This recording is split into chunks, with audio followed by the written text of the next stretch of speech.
Ladies and gentlemen, it's Brock Bowen here. You might know me as the Lifetarian or Mr. Momentum. And today I've got a beautiful guest on the line and want to introduce you to the Lifetarian crew. It's actually Brett Campbell. And we've known each other for a little while on Facebook. And I just see him saying he's going to do something, delivering powerful results. And it's just good to see. You know, I was just saying off camera a second ago, there's a lot of fluff in the game. And it's just so fun to see someone that says they're going to do something, does it, and backs it up with tangible results. And that's the thing I see a lot. And I'm curious to get to know you as a person. And 3, want to talk about your book a bit later on the show. So tell us a bit about yourself. What are you up to at the moment? What are you creating in the world to make it better for all of us? Yeah, great question. I'm actually just struck by, you said I was a beautiful guest. I just wanted to ask you, is that aesthetically or are you just meaning as a person? That's it, man. How about both? I'm always looking for points to build up my ego, Yeah, fuck yeah. No, look, firstly, thanks for having me, mate. It's an honor and it's a pleasure to be able to share with, with your audience and community and so forth. Because I think, with, like you touched upon, and I'm sure we'll probably touch upon it in this conversation, is it, in the industry and that expert, or basically any industry, you talk to any expert, there's something within their industry that is the sort of the gray area, you would call it. Part of what I do, and again, I could talk about that a lot more, is, I now help experts. I help people who are authorities, build their brand, generate more leads, fans, customers, all of those things. But one of the biggest things, and I think the missing link to all of this, is this concept of like creating a movement. Creating a movement instead of just understanding who your customer is, etc. And I'll give you the real overview of this first. And part of a movement is 4 pillars. One of those pillars is, what do you defend against? I think every single human being, every single entrepreneur, business owner must know what they defend against. Okay, and they must know that clearly. Not just, I hate dickheads who say this stuff, or I hate people who do that, or they post this. But there's got to be a reason as to why. You have to uncover why you're defending against that.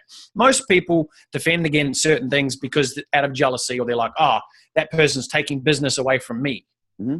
So for me, I defend against fake experts. Yeah. Right.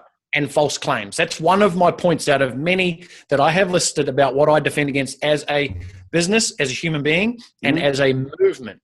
Okay, very, very important distinctions. And one of the things I defend against, like I said to you, is fake experts. It's the person who they've just built their first ever fan page. Now they're an expert, and they're going to charge people, pretty high price at times to learn how they do it. Now, don't get me wrong. I truly believe in, because I teach experts, right? I want people to get their message, their product, their service out to the people who want to need it most in the world. That's what I'm here for. But there's that concept of needing to walk before you run. And I put my hand up 100% because I was that guy. When I first, 8 years ago, when I embarked on my first ever business coach, I told them that I want to coach for them before I even had the business that I was building, right? I was that guy. I wanted to fly before I could crawl. That's how far I wanted to jump ahead. But the reality was I got the pretty harsh wake-up call going, well, you need to prove it. What are you going to do first? What are you going to do about that before? Because so many people get upset that they can't actually build their own business, that they're like, it's just easier to charge people to help them build their business, when it's like, well, you got to have runs on the board. Right. But again, I don't want to go too far down that rabbit hole. I'll let you guide this. But what I do essentially, is a number of things now. Well, 3 things, to be honest. I guess I got my name, or I guess I got my runs on the board in the expertise space in the digital world by running and building a health and fitness company. That's where it started from. So building products, services, franchise, academies, you name it, pretty much in the fitness space, we've done it or doing it. I think when I first saw you pop up, we're doing Fit Chicks, weren't you? Correct, yeah. So Fit Chicks is one of our brands under our company's Fit International. So we have multiple different banners under that. But right now, as of this year, I think the natural progression of many entrepreneurs, and I see this because I have so many conversations with people, is that you become really good at something and now you want to actually go and show someone how to do that, right? It's a natural progression. Yeah. what I was talking about just a minute ago was people are wanting to do it sooner than when they should be doing it. So for me, the natural progression, having runs on the board, having been able to generate over 45,000 customers from around the world, I think now I've got the runs on the board. Now, of course, I could have done it a lot sooner, all of those things. Yeah. But the beautiful place where I stand from is, we make more money doing what we're doing than what we're doing teaching it. And I think that's the big distinction. Now, for me, I've created what I call Authority Academy, which is just a coaching community where I help entrepreneurs do basically essentially what we've been able to do, generate leads. We've been able to generate over 450,000 leads, closer to 500 now, hundreds of thousands, well, close to a million fans through our social ecosystem. And, over, like I said, 45,000 customers around the world. I've learned a thing or two. So I teach the tactile strategy inside Authority Academy. So I fill in the gap. I bridge the gap from, okay, Brett, you need to go and create a sales funnel. Okay, well, how the heck do I do that? Right? So you can go to an event and someone can teach you and they can go, okay, so you need a sales funnel. It needs to look like this, this, this. Then you need to do this with your social media and you need to post this and do this. And then people leave and they're like, what the fuck do I do? How do I actually do it? How do I start a podcast, right? Everyone knows that they should be starting a podcast. I truly believe that anyhow. I reckon I try and get as many people as I can to start podcast shows. Number one, whether or not it's to share your message, you're going to improve as a speaker. You can communicate, and a communication is the missing link. Like really, when you can communicate a message to someone so profoundly that it will cause them to take action, you're doing the right thing. If that's the angle and the path you're trying to do. I find that with Facebook Lives too. As soon as you're doing that regularly, you just get clear. Say I have an idea and it's in my head, but it's not jumbling out clearly. I get on Facebook Live and talk about it. Next thing, you got more engagement. You get more clarity around what you're thinking. Oh, 100%. There's nothing better than self-coaching. Being able to have a conversation with someone and you ask them a question and then you continue talking and all of a sudden, just found my answer. My high-level consulting clients, they'll be coming to me and they'll go, oh, blah, blah, I've got this, and this. And I'm like, yep. Is there anything else? Yep. Oh, actually, I think I've just answered it. Now, again, I do a lot more than that. Of course. But it's a lot of the time is being able to take this stuff outside of our head, out these voices in our head as entrepreneurs. One of the big things, the word that you said a bit earlier that I love is momentum, right? Creating momentum. How you do that is by starting to order these things that are going on in our brain. And you can't do that unless you can communicate. So something I want to put on that point there too, just saying you might or might not be aware of it, but see, if one of your clients was to have that same conversation as a sounding board with someone else, the energy's not there. So many times we think it's what we do, but it's also who we be. I'm also curious about that inside, like get inside different entrepreneurs' heads, because who you're showing up as now is completely different to who you were 8 years ago. And even if you just sat there having a cup of coffee with someone, their life's going to change. But it's so important as well to put in the practical results as well. Yeah, 100% agree. And here's a clear distinction. We touched on it very briefly before we press record here, and you find this in podcasts, right? You find this in interviews. And this is the difference between a really good coach or a really good podcast is that I'm not sitting there waiting to ask them the next question, right? So as a consultant or a coach or anything like that, you need to literally listen, right? I'm sure everyone on the planet's heard this thing, you got 2 ears and 1 mouth, so listen twice as much, right? Well, that just makes sense. Yeah.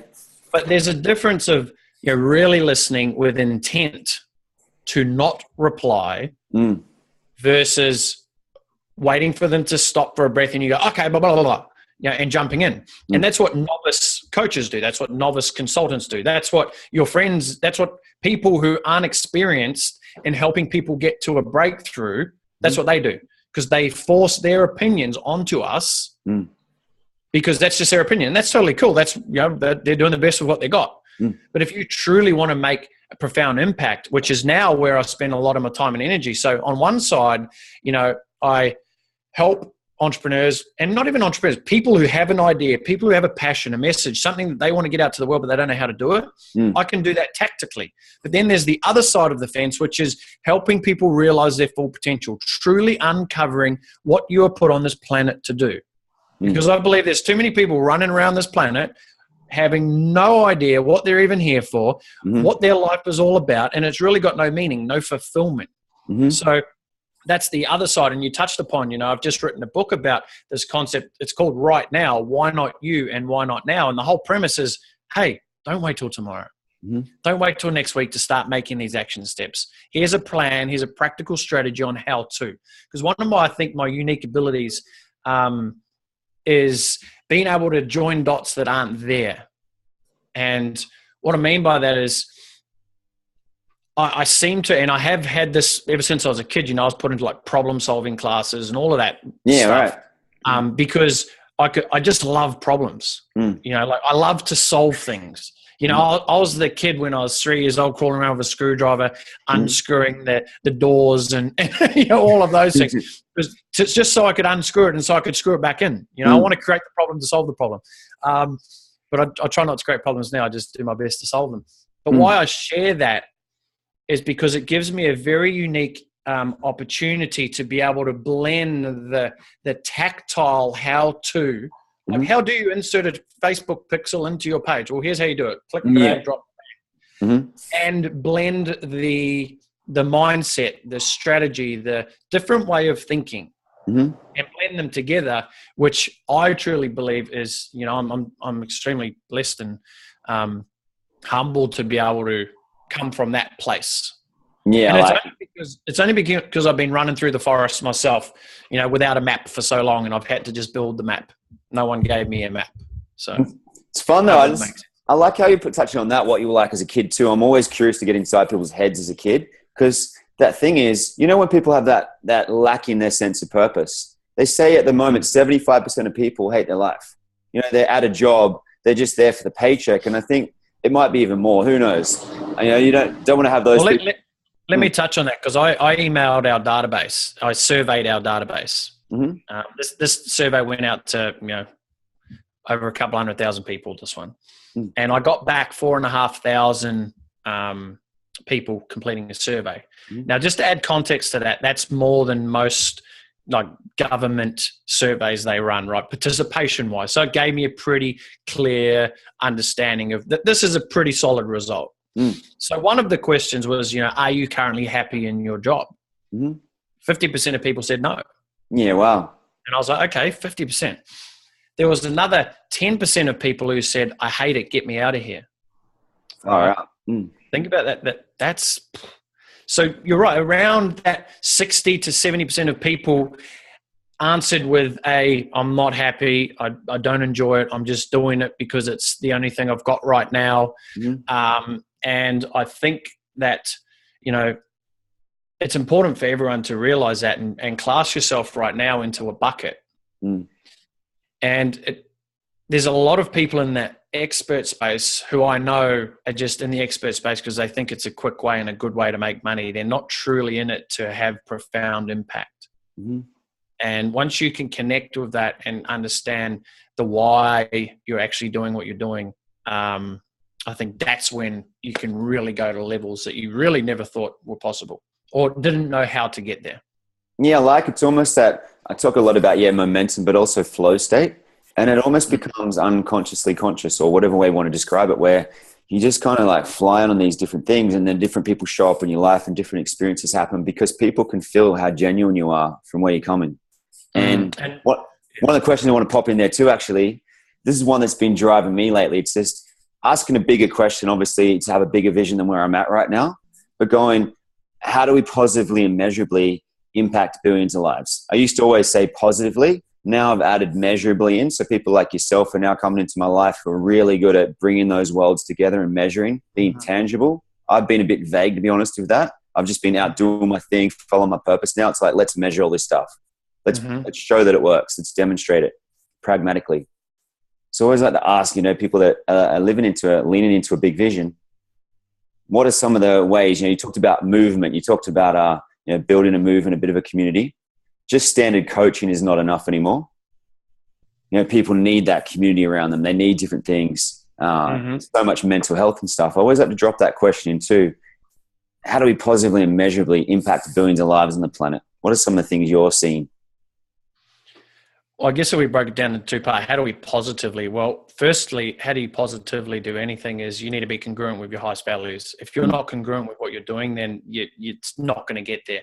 For example, the Authority Academy, right? So to work with me on a one-on-one, like if we're coaching one-on-one, it's $5,000 a month. Now, that's not for everyone, okay? That's not for everyone. And, most people can't afford it. I mean, that's like, for me, when I was, back in the day of working in a job as a cabinet maker, it's like double of what I got working for 4 weeks. But for a lot of people, it's not. But I still know that there's people out there like me when I first started who have this drive, who have the passion, but they're like, I actually don't have the money. So what was happening for me was I was like, okay, how do I, like my big vision, my big mission is to impact the lives of millions of people. Okay. But I cannot do that charging $5,000 a month. I still can't do that charging $2,000 a month in a group coaching program either. It's just not tangible right now. So what was happening was I was having an incongruence with what I envisioned, what I wanted to achieve on this planet. But then when I go back to it and I go, Brett, what are you actually doing to achieve that? Right? What services, what deliverables, what is your model? And we call this in the authority roadmap, we call this your authority model. Like, what is your business model, your deliverables, your tangibles actually equate to? And there was a massive incongruence. I couldn't offer and share the solutions congruently with this vision. So on one side, I was saying, I want to help millions and millions of people. And on the other side, I'm like, well, people have to invest at least $5,000 a month. It's not tangible. So I had to come back into alignment, create the congruency. And that's where, for me, that's where Authority Academy was born from. I'm like, how can I give the best stuff that I have, that I know works, and give it to people at such an affordable rate that they would be silly not to want to jump onto it? Yeah, nice. And that's where I came. And none of this would have come if I didn't get clear on the movement. Because one of the concepts that I take, like there's what do you defend against, right? We talk about 4 pillars. What do you defend against? Another one is, what do you advocate for? Right? What does your movement advocate for? One of my tangibles there was products that encourage adoption. Okay. Whether it's 2 to 5%, whatever, of people only ever complete a product or service, right? That's just disgusting. 2 to 5% engagement of people will go through and complete a product or service from you. Yeah, I heard that about books too. Keep going. Yeah, wow. And for me, that really, I wasn't really sitting well with that. I'm like, well, it's not just about getting the money. Because people are happy just to go, fuck it, I sold some products, I'm good. I don't care if they don't go through it. But for me, what I found is I get really excited and pumped when people share things and go, wow, I just did this and made 10 grand. Wow, I just did this and I changed this person's life. That's what gets me going. Right? Don't get me wrong, I love money. Okay, this is not you don't need money. We need money, right? Money's awesome for all those people listening right now. End all those lies about money. Money's awesome. I think what Brett's clearly saying, though, is there's a bigger reason why we're doing this stuff. I think we just want to touch on that. Yeah, 100%. And with that is I needed to, again, go back to the congruency of what am I offering? Is it offering in alignment with my vision? And, one of the things, products that encourage adoption. So every single time I create a product or service, I need to come back and I've got 2, points that I must tick. I must tick these 2 boxes anytime I create anything, right? Down to even when I do a Facebook Live, I need to tick these boxes. You want to know what they are? Fuck yeah. you guys listen. I want you guys live on the call. When you're listening to this, the same level of engagement we got right now. I want you guys there right now. Yes, I need to know this. Take some notes. Yeah? We'll share that on the next episode. No. Come on next week. So the 2 points is, number one is, if what I create and bring to this world is not worthy of me standing on Oprah Winfrey's couch, jumping up like Tom Cruise did and shouting from the roof, that this can solve your problems, this can help you. If I'm not confident in that, then it doesn't make it to the day of light. Nice. Okay? Now, what that does is that sets a benchmark every single time I go to create something. Because I'll ask you, have you ever created something and you're like, oh, and you bought into the, 60% is good enough? Yep, definitely. Yep. And to me, that's a load of shit. It needs to be, 80, 90%. Don't just go, oh yeah, it's good enough type scenario. But for me now, with technology, with the ability that we have to bring professionalism and quality to the world, there's no excuse for it. So if I'm not proud, or if I'm not, able to stand on the couch and go, this will help you, then I need to readdress what it is. And for me, one of the biggest things, I know experts, and I'll ask you, for example, do you like getting sent an hour training video or going through a video to try and find the best bits that you can implement? No. Of course not. No. I don't either. But then why are 90% of experts out there creating products that they're like, oh, cool, I'll just film an hour video webinar and I'll just put it in my community? Yeah, it doesn't work. I do 5 to 10 minute ones, 5 to 10 minute, max 20, always like on point engagement. Yep. And it's because it's easier for the person delivering it, but they're not thinking about what is best for their customer. What do they really want? What do they really need? Right? Super important. Even down to this is how intentional I get and how serious I'm about this shit. I like it. Is if I'm doing a community, like a live Q&A in our community, I go back and I'll timestamp. You're going to see a lot of people start doing this because I share it like crazy because I want everyone to do it, right? That's I think another side to this is that just have abundance to share shit and make it get out there and work, is timestamping the Facebook Live. So I've done lives that have gone up to 90 minutes. And I know no one, well, I won't say no one, but a very, very, very small percentage of people may go watch it. They're like 2% or something. Yeah. But for me, I'm like, how can I create more engagement? How can I get more people to consume or interact with this? Firstly, I need to, before I even get to that question, if I digress one more question, it really comes back to going, I believe wholeheartedly that what I'm about to say or share is of value. So I need to do every single thing I possibly can think of right now to ensure that more people are going to consume this. I take it upon myself as my duty as a servant to my community, to my movement, that they are going to be able to engage with this. So here's just one plain example. I might go 6 minutes, 28. I get asked this question, how did I share the 5 best Instagram tips to building your following. Yeah. Now, if you see a 90-minute video and you're like, oh, there's nothing there, it just says, hey, Q&A, come join me or something like that, you're not going to go over it because your mental ability then is a commitment to, do I have 60 minutes to go through this and do I want to really wade through the fluff? But if I said at 6 minutes, there's 5 tips to build your Instagram following and you happen to want to build your Instagram following, you're going to skip to that 5 minutes. Yes? Yeah. Gosh. You would. Stoked. Right? So I think that, the underlying message there is really start to get serious about why you're doing what you're doing and what you're doing. Because I truly do believe if I can't get as many people as I can, because I'm so connected to this vision of helping millions, hundreds of millions of people, doing the shit mediocre ain't going to cut it. Doing the stuff that everyone else does just ain't going to cut it. I need to pave and carve my own path.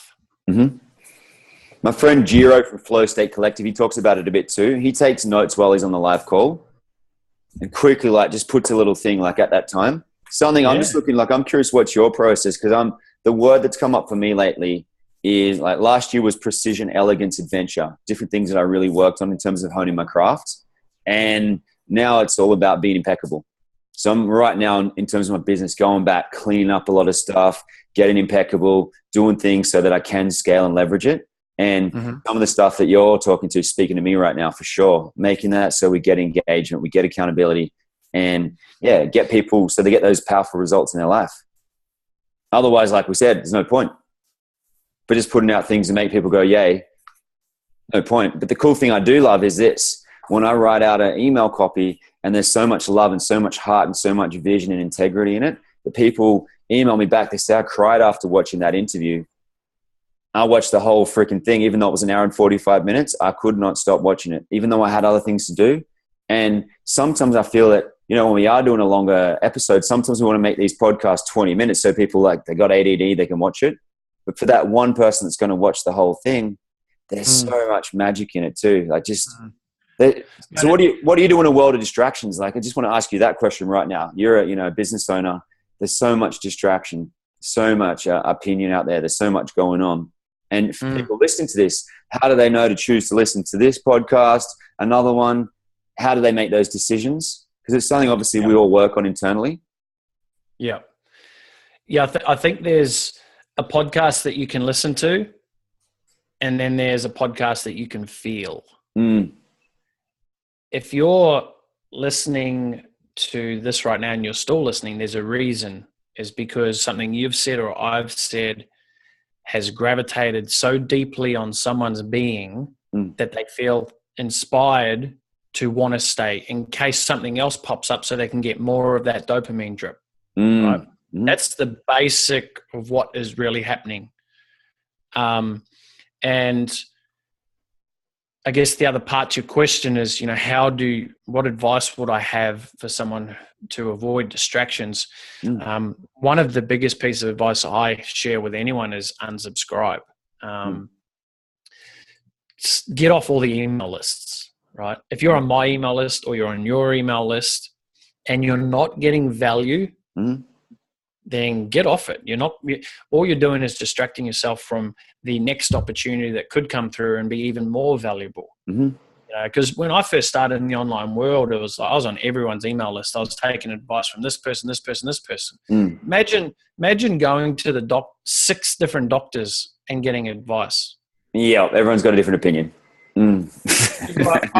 This doctor says I've got a flu. This doctor says I've got a virus. This person says I've got this disease. This one is like, what the? And the scary reality of that is, there's a lot of truth in that. But you imagine subscribing to multiple different people's email lists.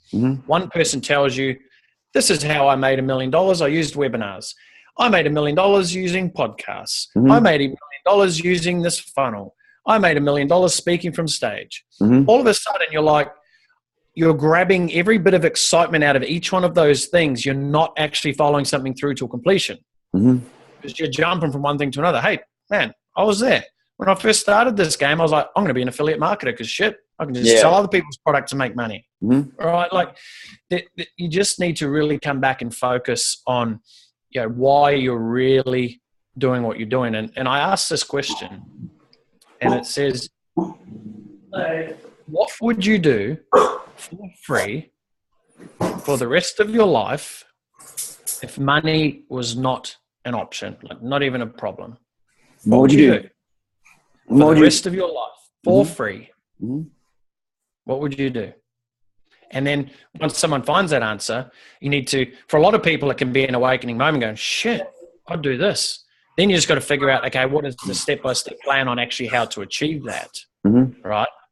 And most people they're not living congruently with what they truly deeply want to be doing on this planet. And that's, again, why the concept of the book was created. It's called Right Now, Right Now, why not you and why not now? And it's all about the concept of make the decision right now to decide to live to your full potential.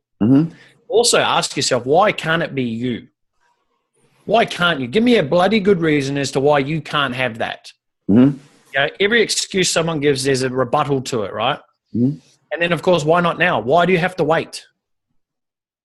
Like, why do you have to wait until you go to the doctors and they go, oh, sorry, you've got, a terminally ill disease? Until you start to go, what, fuck it, I'm going to go and bungee jump now. I'm going to go and do this now. I'm going to go and run that knitting business that I always wanted to do. Right, whatever it is, don't wait for adversity to come knocking on your door. Right, open your own door, walk through it, because there's people out there who are willing to help, and it's in an abundance. There's no shortage of people wanting to help. There's so much. Look at when a disaster happens around the world, dude. The world unites. Like there was some big severe floods here in the Gold Coast, or in the Brisbane Gold Coast area a couple of years ago, and like houses got wiped out, businesses got wiped out. And even me, like I was like, but let's go. I got a group of boys and we jumped in a car, drove up with like brooms and shovels, and man, where can we help? Where can we help? Yeah, yeah. It wasn't until a disaster, it wasn't until something like that really happened that it forced us to start creating momentum. Mm-hmm. The problem with that is momentum dissipates, and that's where I think a lot of people lose it. They get this feeling of, when you're in the zone, right? When you're in momentum, it's a beautiful state to be in. But it's almost like coming off a high, right? It's like coming off a bender and you're just like, oh, I don't want to do it. And you need more of it and you're searching more and more of it. Mm-hmm. So I think it's, I'm not even sure where I was going with that, but it sounded like it was pretty important to say. I just think it's so good because that's the thing. So many people are looking for a reason why to put their hand up. People don't talk to their fucking neighbors at all. And then as soon as there's an earthquake, a tsunami, flood, they're best mates. They're drinking 6 packs of beers, getting out there in boats, doing stuff. And the thing I'm looking at is, without waiting for problems, how do we create these visions in people's reality so they just go out and do it? And I think one of those ways is communities. I think one of those ways is not just people uniting by their common interests. It's people also uniting by their differences. Because during those events, people don't care if you're black, white, pink, Mexican. Doesn't matter. If it's a flood, you don't care what race or creed or wealth status anyone is. All of a sudden, you're BFFs and you're getting it done in the trenches. War was the same thing, you know. That's why I was looking at too, these whole things where we can make a global impact, where, you know, 2 guys are on different sides of the trench, and then over Christmas they stopped, had lunch together, and then the next day they go back and keep killing each other. And yeah, it's just crazy, all these themes that run rampant through the world. We're looking at, well, what can we do globally to make an impact so it doesn't have to be that way? Well, I think we need to bring it back to the reality and educate people. And this is what I'm dedicating myself to, a lot of myself to now, is creating awareness around this. You know, if you take it back to the core level, we're all subatomic particles. That's it. Yeah. We are all exactly the same. Now, that conversation can blow people's minds within itself, and it still blows my mind when I think about it. Yeah, man. But, you know, you go through all of those things, you know, to atoms, to molecules, to cells, to you know, we're a form. Put us behind a 3D imaging camera even, and all you can see is particles. People don't think about that. They're living right in this, oh, I'm a person, I'm this, I'm that, right? And we are, but we're not that different. The things that are different, you know, number one are the thoughts that we have running through our minds. You know, the things that we have that are equal, the number one thing I know is time. Or we all have 24 hours. Doesn't matter where you're living on whatever, you know. I'm sure there's 24 hours up in Mars as well. if not, I'm sure we'll create that. Yeah, you know, that too. Yeah. Go really stuff up the system. Go to Mars and go, you know what? We're not having 24-hour days. We're going to have 20-hour days just because. You know, but bring it back to the reality that we are all here for a very short period of time. You know, one of my biggest things is life is too short to not be living to your full potential. It's a message that I would scream on Oprah. I'd scream on anywhere that will hear this. Can you do it for me now? Get up on the couch at Oprah and do it for me. I'm going to stand up with you too. You ready? Oh, there we go. Fuck yeah, let's get that. I'm all about getting the energy now. I'm doing it. You ready? But it's serious, right? Isn't it? It's yeah, man. And it's not until something happens. And for me, unfortunately, it took me to witness the death of one of my great best friends to have that feeling of going, holy shit, life is too short. And the reason being, and I just had an interview a couple of hours before this, and we're talking about this topic about people they're not really aware. We know we're all going to die. Yep. We know that, right? But do you really know that? Do you feel that? And I know why people don't, is because they don't want to be running around going, I'm going to die, I'm going to die. It's a horrible feeling to have, you know. But there comes a time where you need to really be in tune with that, and you really need to go, hold on a minute, I'm going to take a step back here and just ask myself, what would I do right now? How would my life look if I only had 12 months to live? What would my life look like if I knew I only had 5 years left, 10 years left? What would I be doing differently? And I think if we allow ourselves to answer those questions and face it head on, this topic of how do you find your purpose? How do you find your true meaning? How do you find what you're supposed to be doing on this planet? Even if you just allow yourself to answer those questions, you're going to know. In the book, I talk about your purpose has already found you. Yeah. Don't need to stop searching. It's already there. It's already there. And it's just about unlocking that. And the only way you unlock it, and unlocking it just sounds like a really cool term, right? But all you're doing is to open up to that, to come to, hey, is this what I'm meant to be doing? Whether it's a realization or whatever, you need to ask yourself great questions. Tony Robbins says to get best answers, you ask yourself the best questions. Yeah, Simple. yeah. But then be honest, be truly transparent, be truly authentic and congruent when answering. And you can find the answers to anything you want to know. Anything. Makes such a powerful difference, those questions too, huh? One I'm going to hit you with now is this. One of the favorite things I like to ask, I do these group programs online that I love. It's called M55. It's super cool. People get magical, miracle results. Super cool. Now I want to quantify it too. But one of the questions I like to ask people is this. What are you going to do to celebrate your 100th birthday? How are you going to celebrate it? A lot of people don't even have it. They're like, fuck, I'm checking out when I'm 70. I'm checking out when I'm 80. And whether we do actually live to 100 or 120 or we live to 60, it's that energy. I'm always curious about, like, getting inside people's heads and going, what are you going to do, Brett? Celebrate 100th. Yeah, well, I'm living till about 120. I know that. And if you know anything about human longevity right now and life extension, pay attention to that shit, because it inspires you to want to live. It inspires you to actually want to look after this vessel, the body that we do have, even though we're all human beings, right? I, as the most of us, do struggle sometimes with shit. I shouldn't eat that. Oh, I should eat that, but you need to remain congruent with that. And this is that whole thing about awareness. Awareness is key. If you can start becoming more aware as a human being, your life is going to be tenfold greater. Tenfold greater. And it's interesting you bring up, how am I going to celebrate my 100th birthday?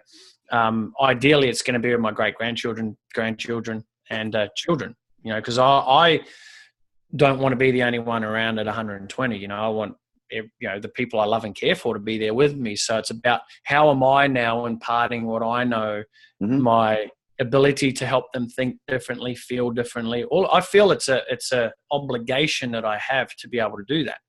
Right. But you're right. It's interesting that if you look at this right now, the average lifespan of a human being at 1 AD was 26 years old. I know. It's insane. At 1800, it was 28 years old. Right? 2015, 68 years old. That is what we call an exponential growth curve. Most people right now listening already have a number in your head, and I want everyone to do it. Pick a number right now when you think you're going to die. Because there's a number, right? Whether it's exact or not, you might be going, oh yeah, hopefully I can make it to 80 or maybe 76, 75, 70. Yeah, I asked this question to a guy once. He goes, oh, 53. What the fuck? He goes, my dad died of heart attack, so did my great-grandfather. And I'm like, you're going to settle for that shit? What are you doing to change that? Yeah. But, I mean, I don't know about you, but you're like, you're 35 right now and you said 50. You got 20 years left. It's a confronting thing, right? But pick that age, and I want to give you something to think about with that. Your subconscious, or what's your age? Like, what do you think? And you're probably, you would be different to the norm. But what is that honest? What is that number in your head? First one that popped into my head was 107. Then I put it to 127. But first one that popped into my head was 107. So I've just inspired you to live to 120, haven't I? You've raised the bar. Thanks, man. Yeah, man. You owe me 13 years of your life. No. But here's the reality. For that person who's set a 70 years or 80 years, whatever it is, whatever your number is, you're subconsciously planning for that. Which means, if 70 is the time where you're going to kick the bucket and you're 50 or you're 40, you're going, shit, I've only got 20 years left. That's going to really inhibit and limit you from taking decisive action on certain things, because you go, what's the point now? Yeah, I'm going to die soon. Yeah, what's the point? And it's a very confronting thing, but I think it's so powerful when you stop. Because if you look at the exponential growth curve, right, in the last 200 years, lifespans increased by like 50 years. Mm-hmm. What's it going to do in the next 20 years? Literally, they're working right now, human longevity, they're working on, genetic genomes and all of these things that they're aiming by, 2040, that the human lifespan, they want to get up to 130, 140 healthy years. Nice. Now, I know there's a lot of other complications with all the like, shit, what are we doing with all these extra people and all that stuff? That's another conversation. But what we need to focus on is that things are coming, right? Opportunities are presenting themselves. What we're talking right now, I don't know how old you are, but I'm 33. Okay. That is not even a third of my life yet. But I already do feel that I have lived a fairly fulfilled life, a pretty fulfilled life. Yeah. And we need to reflect on that, check back in and go, hey, there's so much more to come. We have so much to look forward to, so grateful for all of those things. Why? And this is where I think I'll go on another tangent here. Boom, I like them. Sorry, I can go on many. Yeah, man. One of the questions, someone said to me, they go, when are you having kids? Because I don't have any children yet. The last 5-6 years, we've been very focused building the business, building, type of scenario, and for whatever other reasons. And I was like, I'm ready to have them now. We'll have them soon. And one of my cousins, she actually said to me, because she had kids, or she had her first daughter when she was 16, and like now she's like 40 and she's got granddaughters, and and I asked her, she actually asked me the question. I said, "Oh, what's the hurry?" She goes, "I'll tell you what, when you have that child, you're going to wish you had way more days with them than what you've got." Yeah, of course. And I was like, "Fuck, what a way to look at it." And then it almost made me go home and go, let's have some kids. But it's the perspective that you can gain from that. It's just a different way of thinking. So you look at it and you go, why not get married to the person you love right now if you're not? Oh, because I'm waiting for this, I'm waiting for that. Fuck. That's one less day you get to really fulfill that. Why not have kids now? Well, it's one less day you get to fulfill that. Why not follow your dream? Start the business you want to build. Because I tell you, the longer you wait, it's just another day, another week, another month, a year less that you actually get to do it. Because I'll tell you, when you are in a position where you're truly fulfilled and you love what you're doing, man, I wish I had this breakthrough bloody years ago. Same. Right? I really do. I'd far out. But it just makes me hungry. It makes me hungrier. And I just want to say, I guess I love what I fucking do, to be honest. It's brilliant. It's so good. I wish that's humble. That's the thing I have, like the why is so that everyone can get out of that slavery of what they perceive, the addiction to the paycheck. If people work in a job, cool. If they love it, cool. If they're not, if they're there just for the money, that's slavery to me. And the why is so that we can make the world even better for all of us. And there's so many other elements where we can bless and nurture and contribute to one another. But it's so good. I was like that. I was a young entrepreneur. I'm 37 right now. I was a young entrepreneur when I was 13. Old man. Boom. At 13, I'm there on a family holiday. I saw all these trolleys being returned. And then the guy would come back and he's getting quarters or dimes. So I went, well, what happens if I go and return 40 of them? It's just how my brain's always worked. It's kind of like, how do we get curious? How do we do all more different things? Then I just took them all back, showed my dad the money. And he's like, oh, you're not allowed to do that. And it's so many people right now that have that perspective where there's these people. I've had it a few times where I let my family's opinions be more important than my own and stopped myself from going for what my dream was. Now it's just, I'll listen to it. Thank them so much. Go, that's an interesting perspective. Control, Alt, Delete. And I want you to just speak to that right now because a lot of people, they're going to be listening to us. They're like, cool, I love that you love what I do, but I got bills to pay. I got mouths to feed. It's nice that you can say that.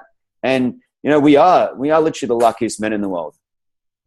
We're so blessed. Mate, I'll speak to that point on a couple of levels. Number one is I talk about this concept in the book as well, where it's about finding the right support network for you. right? It really is. And I'll share the story with you. I was 19 years old. And this is a sort of a two-part, this is why, you know, the people who sit there and go, oh, it's okay for you, you don't have this, you don't have that type thing. You know, I don't come from a silver spoon. I grew up in a very low socioeconomic area. I was 16 years old, kicked out of high school, fell into an apprenticeship. You know, I was 19 years old at this time, and, you know, I was on about $7 an hour, working my ass off every single day. And I aspired to what I thought was success around me, which, you know, was my boss, to be honest. That was the only successful things that I could aspire to. They had, you know, a nice Holden ute. They had, you know, nice house. They had some farms. And one of the other bosses had multiple properties. I was like, oh, maybe properties is the place to go. I was 19 years old. I'd saved up, like, literally over the last, you know, 18 months, 2 years. I had close to $3,000 in my bank. And I'm like, what can I do with this? I want to buy a property. I want to buy some land, or I want to just get into the real estate game. You know, very naive, didn't know nothing. I just had this might, you know, success leaves clues, right? Our old boss, you know, he looked successful to me. So I'm like, well, I want a piece of that. And anyway, long story short, I purchased this piece of land. And I literally went to $0 first time, and only ever since in my entire life I've been to $0 in my bank account. It did something to me that, as a kid, because I didn't grow up with money, I always, even from my first part-time job when I was like 14 years old, I never let my bank account go under $100. It was just a mindset thing, right? And that was the first time I'd ever let my bank account go to zero. So there's a lot more going on than that, right? But again, that's another conversation. But I bought this piece of land. I drove home. Well, I was living with my parents. I put my mum in the car, drove her up to see this piece of land because I was like, yes, this. Because my mother, my sister, and me, we left my father when we were 5 years old to start a new life. And for me as a kid, I always I put this weight on my shoulders. I remember at 5 years old, I had this thought that I'm going to do whatever I can to do my best to look after my mother and my sister. And finances was one of those things. I just wanted to make sure that if they ever needed anything from me, I can be there to help and support. And for me, 19 years old, just purchased my first piece of land, and I was pumped. I was like, yeah, I put my mum in the car, drove her down, and envision a piece of land that's on a hill, pretty steep, you know, probably close to a 45-degree angle, covered in bushes, covered in weeds, and you could have had a really good game of hide and seek inside there. And I drove my mother down, parked outside, told her to look up the hill. And I said, Mum, check that out. She goes, and I said, check that out, I just bought it. She looks up, looks back at me. Oh, son, you've just bought a bloody goat track. No. And I was like, I was like, any manhood I had just shriveled right up. I was like, what the? No, I was like, what? Yeah. I was taken back, and she goes, you've just bought a goat track. Now, looking back, I get some valuable lessons out of that. At the time, I was pretty hurt. I mean, I was like, what? But here's the reason why I share the story. And I think it ties in beautifully with what you're saying there. Is that often in times throughout life, we seek advice from people who should not be giving us the advice. My mother had no idea about real estate. Right? We grew up in housing commission houses. In my family, there was no such thing as, go and buy a property and build your own house. Like literally, I bought it. It wasn't like I bought a house and drove her to it. I bought a piece of grass. Yeah. She couldn't envision. She's seen grass there. She's seen weeds. Her opinion was 100% fact. I did buy a goat track. The only thing I didn't buy was a bloody goat. I should have got a goat and put it on there. But what I seen was a house. I seen a retaining wall. I seen trees. I seen a double garage. I seen something different. And as entrepreneurs, and you touched upon the point that, you're taking money back for trolleys, all of these things. It's because you're an entrepreneur. You're an entrepreneurial personality. And we are wired differently. People don't get us. That's why when we connect with each other, we get each other. We're like, yeah, oh, that happened to you too. Oh, shit. You felt that? Oh, yeah, that happened to me. We've all got similar stories. They're just said differently. With different characters. But the story is the same. And for me, it was the point that I'm really making here is that sometimes we seek advice from the wrong people, and we need to start being more aware about that. And that's why I think it like an important concept and part of the book, the process, the framework that I teach, because it's not just ideas or concepts or philosophy, it's actual framework on how you can truly start living to your full potential. One of the areas that we need to look at is our support network. Are you getting advice from the right people? If not, who do you need to get advice from? And then how do you go and actually get that person to start giving you advice? All right. So I just want someone, if you're listening, make sure that we're seeking advice from the right people. Now, you may still want to put someone or a family member or a friend and share that with them, but just know that maybe they're not the best person to be giving you advice. Take it on. They're giving you the best with what they have. Just know that. And I think that's important to really understand. It's so good for people to have that too. And one thing I want to drop into, do you have a few more minutes?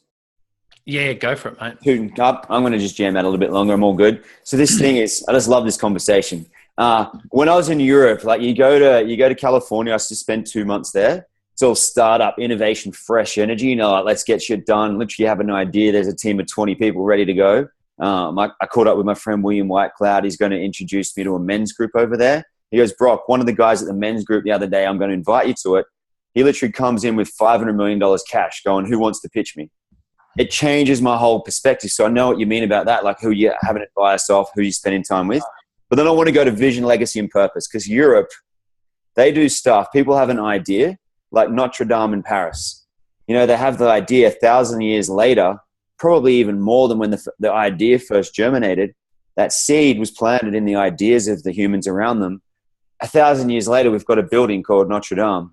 And that's the kind of thing I want to chat about too, because that's the conversations I want to have more now about with other entrepreneurs is how do we positively and measurably impact billions of lives, one. But two, what do we want the world to be like in 1,000 years? Kind of like a lot of people, governments are looking for the next 1 to 10 years. In China, people apparently live till 300. And I'm looking, well, what's the world I want to have in 1,000 years? What are the choices I want to make today that impact the future of the world in 1,000 years? It's so true. And I think a lot of people, again, just they're not aware because they're living in a selfish state. And that's totally cool. People, 99% of people do. We still live in a selfish state. We're just a little bit more aware of that, and we can pop up out of it at times. Right? You look at people like Warren Buffett, Bill Gates, Zuckerberg, they are now not living so much in a selfish state. Now, of course, they still have companies and people they need to provide incomes and all of that stuff for. But they're living in what we would call, and an entrepreneurial journey as contribution is the highest level we could ever get to. How do we contribute beyond ourselves? And that only happens when you have personal success. So if you're sitting there and you haven't had personal success right now, of course, you're not able to contribute. Even though there's a part of you inside of you that's like, you know what, I want to contribute so bad, right? Ask yourself, why is it that you want to contribute? What do you want to contribute? Who do you need to become in order to be that person who is contributing that?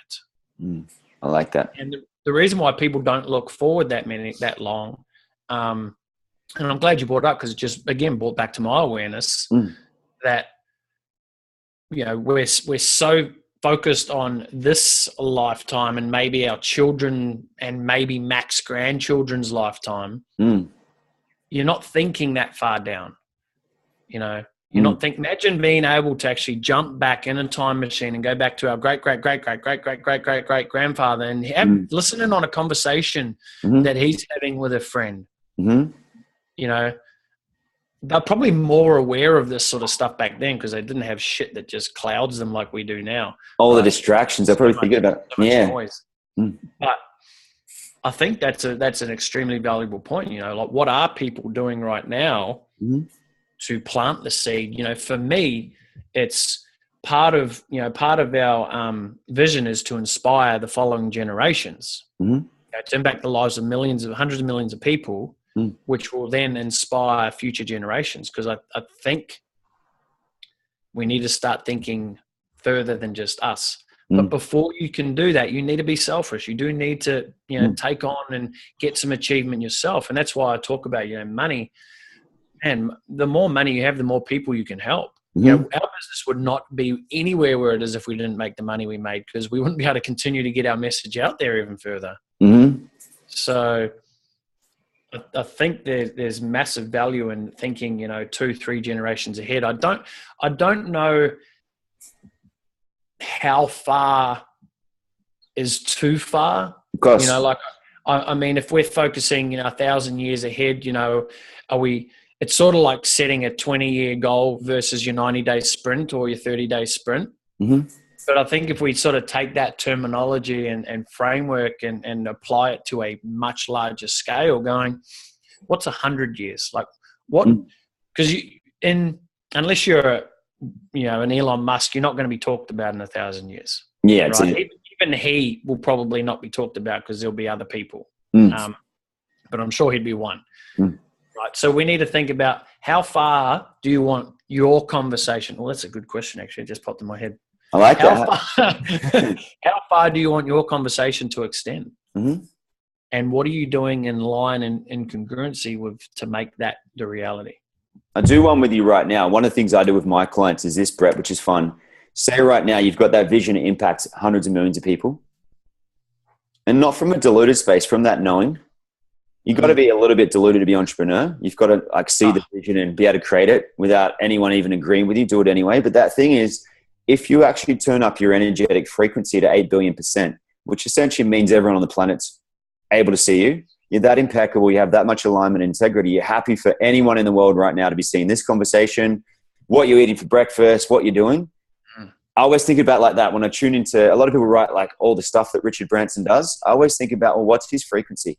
And the thing is, he's willing to be judged, he's willing to be seen. There's a whole lot more elements in terms of business acumen and so forth. But I love playing in that. But actually, rather than going on there, what I want to get real clear on, 5 daily habits you do as we start to wrap up this call. 5 daily habits you do to keep you in the zone. 5 daily. Well, one which I think is really important is, we have a thing called I call it the Right Now Daily Planner, and it's something that our team and myself, we fill out every single evening before we go pens down or computers down. We plan for the next day. So, we be intentional about what we're doing. Another component of that is, setting our non-negotiables. I think non-negotiables, it's one of those things that people, like if you're going to build a house, the first thing you need is the plan, right? You don't need timber or nails or anything yet. You need a plan. And it's really about getting intentional. People don't plan their life. People don't have rules for their life. We have things called non-negotiables. These are the things that must get done every single day before any other things get piled upon it. So establishing that, then of course we look to daily reflection. So we like to reflect on how was our day, what are our intentions we're setting for tomorrow, just so we can get prepared.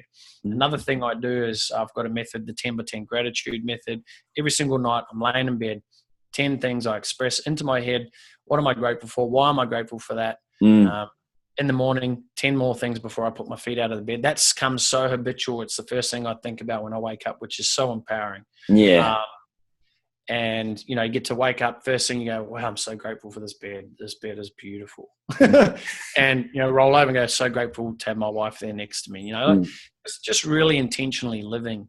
As for like morning routines, do I get up and have a sip of this piece of tea and then that and then this and then, I don't have a clear morning routine that's the same every single time. I just let go with the flow. Generally it's I'll get up, go to the gym. But I'm more intentional on why I'm doing the things I'm doing versus what I'm actually doing. Because I like that. You can listen to a podcast and someone can give you a tip like, first thing you must do is, listen to this meditation thing for 5 minutes. It's like, why the fuck are you listening to it for? Like, why have you taken that upon yourself? Now, if you do that, that's beautiful. It's fantastic. Why are you doing it? So, mate, just living with more intention. I like that. I like that, living, loving with more attention, because as I heard that, as you're saying that, I've heard people talk about, and they're like, I get up in the morning and then I sip on my tea and then I have my alkaline water and then I sprinkle some lemon in it. It's all the same thing, like they think they're supposed to say rather than what they actually do. I love sharing morning routines with people, one, because they need to break the habit of what their life is, but ultimately so that they, can design their life the way they truly want. It's cool. So things, we've got to finish up, mate, because I do got to jump on another call, but it's been awesome to have you on here today. Things I want to share right now. I'll put it in the details below so people can see, but what's the best way for people to find you, get in contact with your team? Look, you can go to brettcampbell.net. You can find out pretty much, you can find a pathway to anything there. But, if you're interested in getting your hands on a copy of the book, you can go to brettcampbell.net/book and go check it out. Love for the conversation to continue, that's what it's all about. We're here to start conversations and to guide the conversations that really need to be happening. So, and find me on Facebook, Brett Campbell. Just come and send me a message. Awesome. So good to have you on the show today, man. Like, so many key insights. I'm going to listen over this one today. But some great takeaways. Guys, if you made it all the way to the end, so stoked you're here. People that just really engage and listen and pay attention the whole way through. That's the thing. There's so many things, Facebook, going out, eating, all these different things that distract us. But if you're an entrepreneur that can actually focus for over an hour, if you can do 60 minutes of focus, which is hard for us entrepreneurs because a lot of us are very ADD, to be honest. That's why we're good at what we do, because we're so freaking curious. But if you actually stay to the end of this, congratulations. Thanks for watching. I'm going to make sure I give you guys heaps more value and content. I'm going to make sure I get your book and check that out. Thank you so much for being on the show today. It's a pleasure. And thanks for watching, everyone. Bam. Thanks for having me.